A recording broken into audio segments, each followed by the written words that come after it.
Greetings everyone and welcome back to the Vintage Sewing Machine Garage. This is the white 565 model. This is the second of the two turquoise white machines, same exact model. It's not common that I get the same exact model twice in a row, unless you're talking about singers.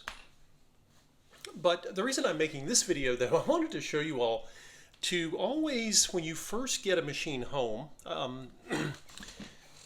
and this is not the purchasing video, I've already done that, but I just opened up the case, and this machine, of course, you guys may remember, it has a color coordinated carry case, which is very nice.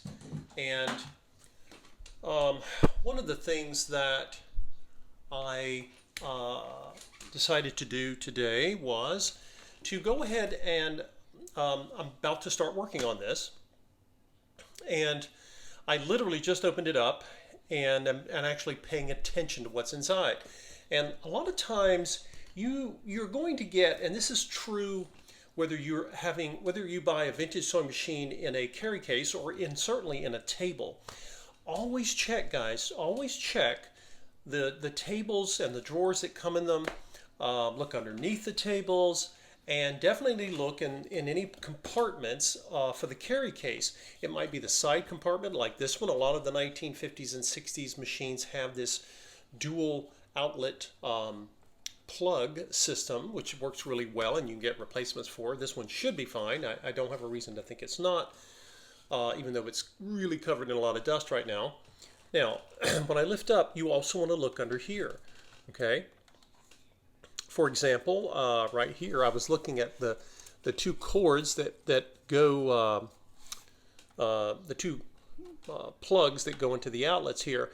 And as I mentioned to you guys before, one of these is for the light and one is for the motor, and they do not reverse.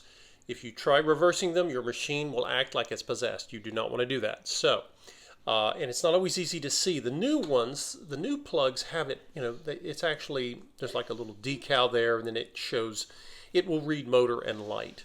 So it looks like, you can see here, normally it really should be further down on the cord here. They originally, when the machines were made, many of them had these nice little tags, which still there after all these years, for motor. Now the one with the light is not there, so I think somehow in its history, somewhere along the way, it got lost. I'll be moving this further down because it needs to be out here where the new owner will be able to see it. You really don't need to unplug these on any regular basis, but if you do, you definitely want to be able to see. If I don't have the little tags, I can either make a tag, or at the very least, I can take something like nail polish. Just put motor and light to make sure people know that which is which. So let's see. I have. I guess it's appropriate that a late 50s or early 60s sewing machine. I have it next to this. This is a lamp. I got this lamp. Somebody had it listed online, and they had it listed. This lamp here, it was listed like $10, and it's kind of a mid-century. It could even be early 60s, and it was all original. And of course, the owner said that it worked, and I got it home, and it did not. But all it needed was a new little socket, and it is good to go and works beautifully. But anyway, I rarely talk about anything in the shot here, but sometimes people comment on things because maybe they're bored and they're bored with my video and they start looking at stuff in the background. Anyhow, that's another example of saving something and repairing it when it was just the socket was worn out, or who knows what had happened to it. Anyway, I want to talk to you guys about what I found in this machine. It's nothing really unusual, but here's a good reason to check. Okay, like this is, at some point they modernized, I think this is either a button sewing foot or a buttonhole foot, I'm not sure, and it's got these adapters.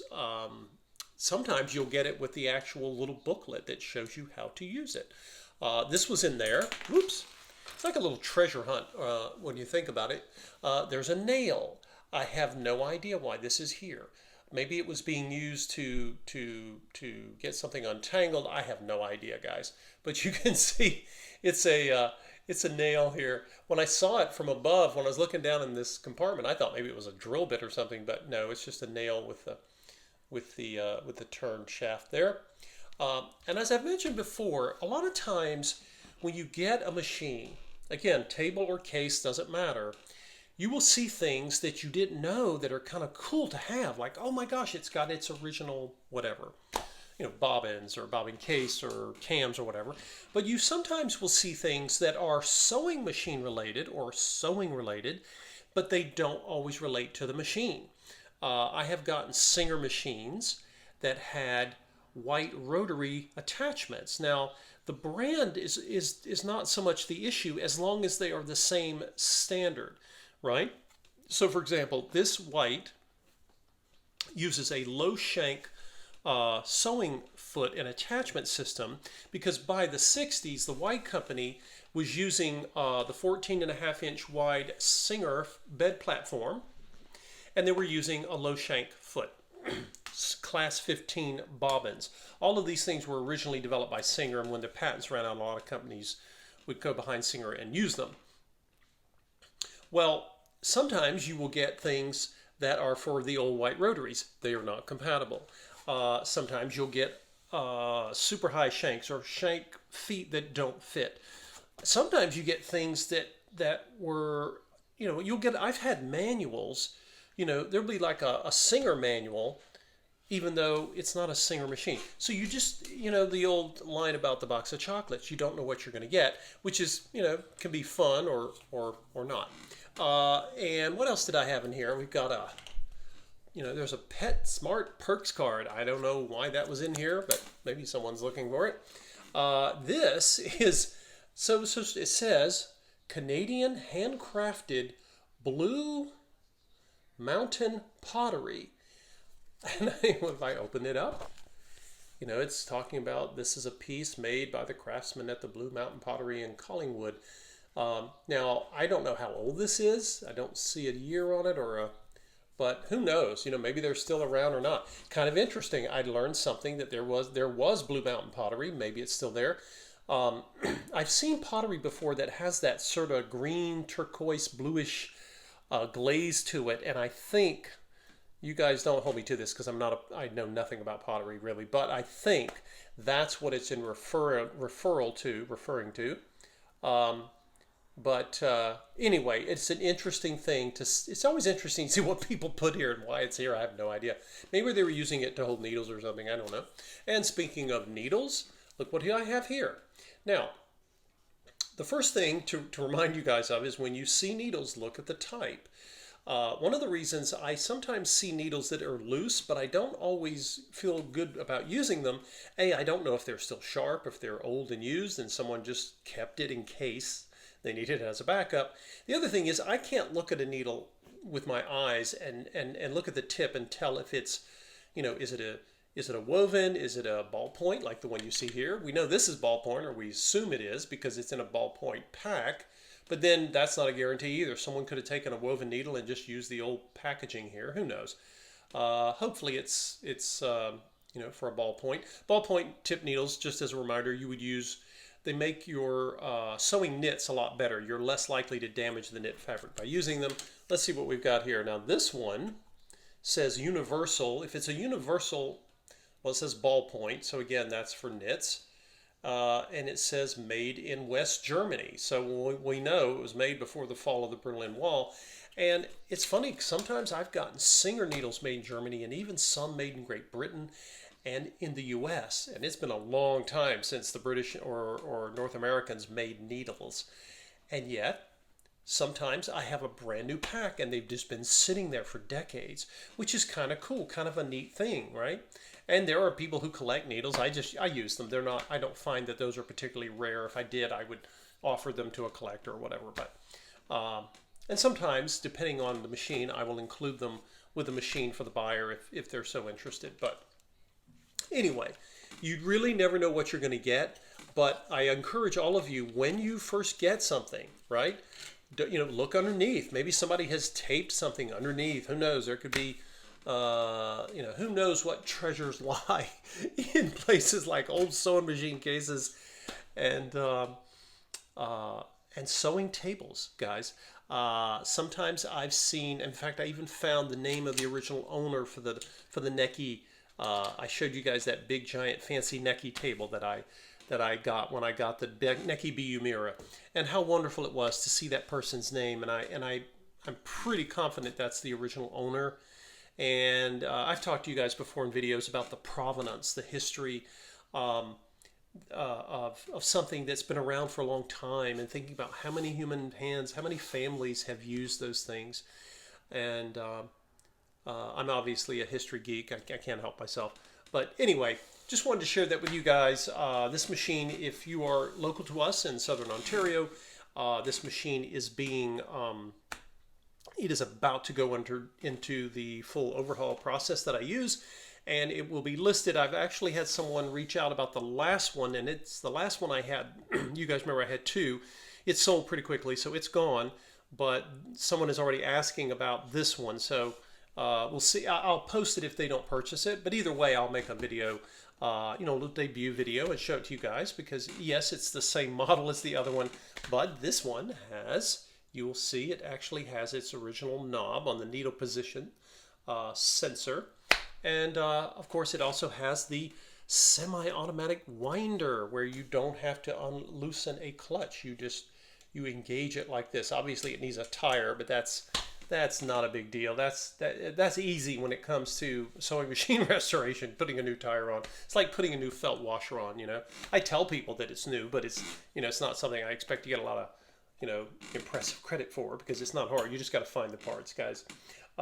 Anyway, so there you go. Just wanted to show you guys another, again, these machines from the late 50s, early 60s. I love Kenmore's, most of them, and I love the white models, most of them, because those that were made in Japan are some of the finest machines you'll ever get a hold of. Are they exactly as perfect as, say, a Necky from the early 50s, the Necky BU models? Perhaps not. Are the straight stitchers as great as the old vintage Singers? No, but they get pretty darn close. And you'll notice when you go to price things, a machine that has the Singer name will sell for more than one, more often than not, with the name White or any other name, or Kenmore. And that's unfortunate, because if you get one of these machines, you're getting an incredible piece of machinery, and you don't pay as much as you would. If this was a Singer, I'd probably be charging at least $50 more for it, for a Singer zigzagger, depending on the model. And that's just because people just, they're willing to pay that. And some of you, when you're looking for machines, if you're hunting for them, you may even notice that people will use the name Singer for any sewing machine, which is kind of funny, right? It's like when people used to use the name Kelvinator to talk about any brand of refrigerator. You guys know what I mean. There are certain brands that become so ubiquitous that they become used as a substitute for just general description, any generic description, right? Words like Jello or Q-tip or things like that, Kleenex. And I think Singer is often gets that advantage. And I love Singers. They're some of the finest machines ever made. You guys know I have those. So this machine is going to be overhauled, and then I will do a debut video on this one. And then afterwards, I just have one left for the year 2020, guys. And it's a 201K, and that's a fitting machine to end the year 2020 on, because I need to be able to look at that 201 and just enjoy it, enjoy overhauling it. Find some joy in the year 2020. God knows we need it. But thanks for watching, everyone. I appreciate it. Just remember, when you get a machine, when you go to look at a machine, ask the seller, are there any sewing stuff, right? You can say sewing notions, but that term is known by people who are really hardcore sewers. Not everyone knows what the term notions mean. So if you ask the person, are there any notions that go with this machine? And they say, no. They may not have a clue as to what the heck a notion is, but they don't want to tell you that. So, oh no, I don't have any notions. They don't know what you mean. Ask them if you say, are there bobbins?